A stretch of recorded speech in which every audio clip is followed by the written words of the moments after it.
Hello दोस्तों, तो स्वागत है मेरी उथल-पुथल ज़िंदगी में।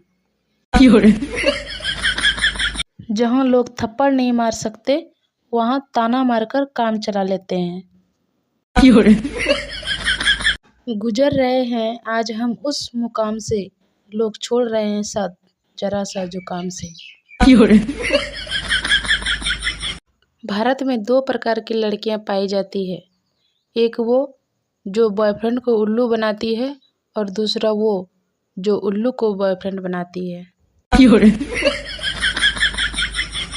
तो दोस्तों, मैं रोप रही हूँ ओल और जिसकी सब्जी बनाने में दिमाग की बत्ती हो जाती है गोल।